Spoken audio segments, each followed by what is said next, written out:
বাংলাদেশের সবচেয়ে বড় অ্যাসাইনমেন্ট এই বছরের বলা যায় অস্ট্রেলিয়ার সাথে 15 বছর পর ঘরের মাটিতে মুখোমুখি হচ্ছে ওয়ানডেতে। ঠিক একদিন পর আগামীকাল সকাল 11টায় মিরপুরে প্রথম ওয়ানডেতে মুখোমুখি হয়ে যাবে বাংলাদেশ এবং অস্ট্রেলিয়া। সেই ম্যাচ নিয়ে কথা হবে এবং সেই সাথে কথা হবে ইন্টারন্যাশনাল অঙ্গনে কি কি ঘটছে এবং বিসিবি নির্বাচন তো হয়েই গেল। সবকিছু থাকছে আজকের দ্য ক্রিকেট শোতে। ভিন্ন সেটআপে ভিন্ন একটা আঙ্গিকে ভিন্ন জায়গা থেকে আপনাদেরকে ওয়েলকাম করছি সবাইকে দ্য ক্রিকেট শোতে। মৌসুমী আলম এবং নাবিল কায়সার দুজন আছি আপনাদের সঙ্গে। নাবিল কায়সার ওয়েলকাম করছি এবং যেটা বলছিলাম যে বাংলাদেশের আসলে বড় অ্যাসাইনমেন্টই তো বলা যায় অস্ট্রেলিয়ার সাথে মুখোমুখি হচ্ছে, যেখানে আমরা জানি পরিসংখ্যানটা ওয়ানডেতে একেবারেই ভালো না, 20 ভার্সেস 1। সেটাকে বাড়ানোর জন্য বাংলাদেশ আসলে কতটা আত্মবিশ্বাসী? মানে হচ্ছে আপনি অস্ট্রেলিয়ার সাথে 21 ম্যাচে একটা ম্যাচ মাত্র জিতেছেন, সেই পরিসংখ্যান এবার বদলাবে, এতে কোনো সন্দেহ নাই। কারণ বাংলাদেশ ওই আগের দল নাই এবং অস্ট্রেলিয়াও সেই আগের দল নাই। আমরা মাইটি অস্ট্রেলিয়া বলতে যেটা বুঝি, এই অস্ট্রেলিয়াকে আপনি সেই কাতারে ফেলতে পারবেন না। এবং বাংলাদেশ রিসেন্টলি ওয়ানডে ক্রিকেটে ভালো ফর্মে আছে। বাংলাদেশ নিউজিল্যান্ড পাকিস্তানের সাথে ভালো ক্রিকেট খেলেছে, সিরিজ জিতেছে এবং পিছিয়ে থেকে কামব্যাক করেছে। তার চেয়েও বড় কথা হচ্ছে যে বাংলাদেশ জানে যে ওয়ানডে বিশ্বকাপে সরাসরি কোয়ালিফাই করতে হলে এখন আসলে জয়ের বিকল্প নাই। সেই ধারাবাহিকতাটা বাংলাদেশ ধরতে শিখে গেছে এবং বাংলাদেশ মোটামুটি একটা সেটেল লাইন আপ পেয়ে গেছে, যেই জায়গায় অস্ট্রেলিয়াকে অনেক বেশি খাবি খেতে হবে। একদমই তাই, কারণ এবছর টি-20 বিশ্বকাপটা মিস করার পর বাংলাদেশের সবচেয়ে বড় আসলে কামব্যাকই এটা ছিল যে আমরা সামনের বছরের ওয়ানডে বিশ্বকাপের জন্যই এই বছরটাতে সেইভাবে প্রস্তুতিটা নিতে চাই এবং অস্ট্রেলিয়ার সাথে ম্যাচ 3 ওয়ানডে ম্যাচের সিরিজ, এর থেকে ভালো প্রস্তুতি আর হতে পারে না। আমরা আসলে দেখে নিতে চাই যে স্কোয়াড অলরেডি দিয়েছিল, বাট আপডেট যে খবর আসলে অস্ট্রেলিয়ার স্কোয়াডে তো 3টা নাম পরিবর্তন হয়ে যাচ্ছে। আমরা যদি আসলে দেখে নিই যে পুরনো স্কোয়াডে যেখানে আসলে মিচেল মার্শ ছিলেন, প্যাট কামিন্সের জায়গায় মিচেল মার্শ এসেছিলেন, তিনিও থাকছেন না। এবং আমরা ট্রাভিস হেডকে এক্সপেক্ট করেছিলাম যে বাংলাদেশে অন্তত ট্রাভিস হেডের খেলা দেখা যাবে আইপিএলের পর, বা ট্রাভিস হেডও থাকছেন না। তানভীর সাংহা এই স্পিনারকেও পাওয়া যাচ্ছে না। সেখানে অস্ট্রেলিয়ার স্কোয়াডে নতুন 3টা নাম যোগ হয়েছে, অলিভার পিক, টড মার্ফি এবং ম্যাথিউ শর্ট নতুন স্কোয়াডে এই 3টা নাম থাকছে এবং জশ ইংলিশ অধিনায়ক থাকছেন পাকিস্তান সিরিজের মতোই। এখানেও অনেকে আসলে জানতে চাচ্ছেন ক্রিকেট শোর মাধ্যমে যে এই 3টা নাম যারা থাকছেন না বাংলাদেশের জন্য, আমরা জানি যে হ্যাজেলউড বলি, প্যাট কামিন্স বলি, মিচেল স্টার্ক ছিলেন না, এখন আরও যে নামগুলো থাকছে না ট্রাভিস, এরা বাংলাদেশ কি আরেকটু স্বস্তি পাবে কিনা? অবশ্যই স্বস্তি পাবে, কারণ আপনি দলের ক্যাপ্টেনকেই বদলে ফেলতে হচ্ছে। মিচেল মার্শ আইপিএলের টপ ফর্মে ছিলেন, ট্রাভিস হেড হয়তো গেলবারের মতো পারফর্ম করতে পারেনি, বাট ট্রাভিস হেড নিজের দিনে একাই আসলে প্রতিপক্ষকে ধ্বংস করে দিতে পারেন। টপ অর্ডারে দুজন ব্যাটসম্যানকেই অস্ট্রেলিয়া মিস করবে। এখন আপনি তানভীর সাঙ্গার কথা বলছেন, he is a leg spinner. Adam Zampa থাকায় তানভীর সাঙ্গার অভাব হয়তো অস্ট্রেলিয়া ওভাবে বোধ করবে না, তবে মিচ মার্শ এবং ট্রাভিস হেডকে একসাথে হারিয়ে ফেলাটা is a big blow. Matthew শটকে তারা ডেকেছে, ম্যাথিউ শট পাকিস্তান সিরিজে খেলেছেন, খুব ভালো পারফর্ম করতে পারেননি। আপনি যদি খেয়াল করেন টড মার্ফি পাকিস্তান সিরিজেও ছিলেন না, তাকে অ্যাড করা হয়েছে। অলিভিয়ার পিকে পাকিস্তান সিরিজে ছিলেন, মিডল অর্ডারে, লেট মিডল অর্ডারে কিছু ভালো ইনিংস খেলতে পারেন এবং ইয়াংস্টার। তবে আপনি যে নামগুলো বলছেন মিচেল মার্শ, ট্রাভিস হেড বা তানভীর সাঙ্গা, তাদের জায়গায় রিপ্লেসমেন্টটা কিন্তু প্রপার হয়নি, সেটা বাংলাদেশের জন্য স্বস্তির জায়গা।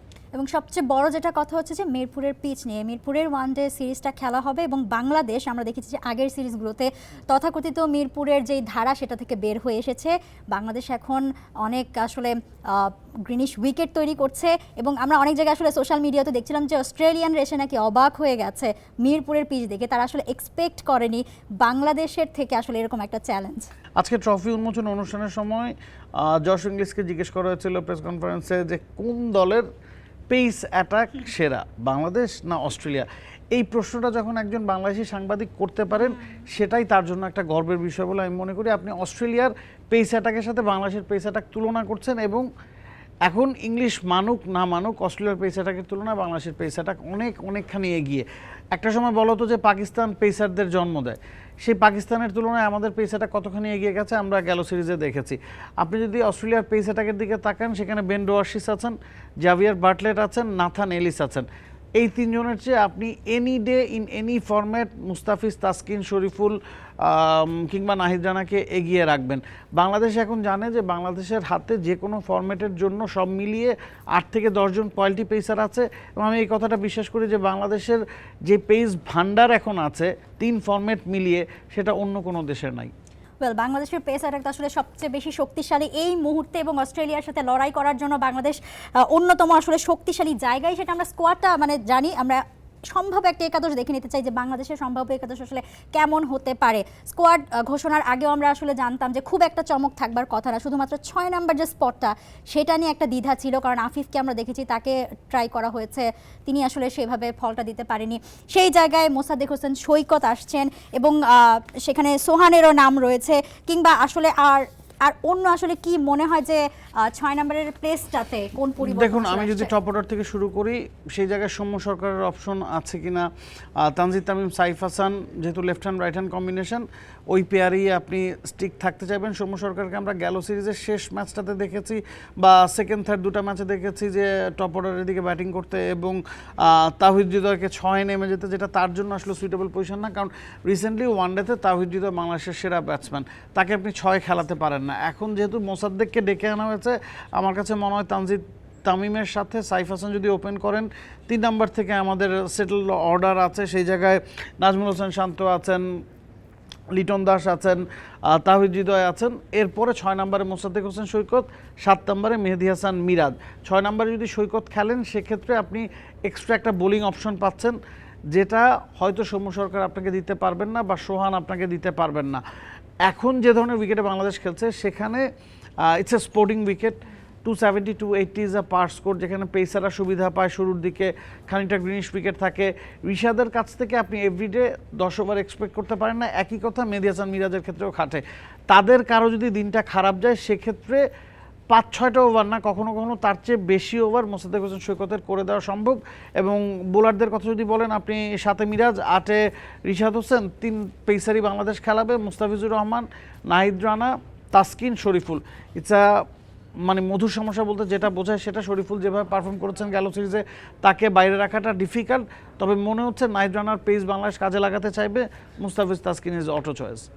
একদমই তাই। সো বাংলাদেশের জন্য আসলে শুভকামনা থাকবে যে বাংলাদেশ তাদের এই সিরিজটা দুর্দান্তভাবে শুরু করুক এবং টি স্পোর্টসের পর্দায় আপনারা দেখতে ভুলবেন না। For more updates, subscribe to our YouTube channel and click on the bell icon. Follow us on Facebook and Instagram. Download T-Sports app to enjoy exciting games and highlights. Visit tsports.com.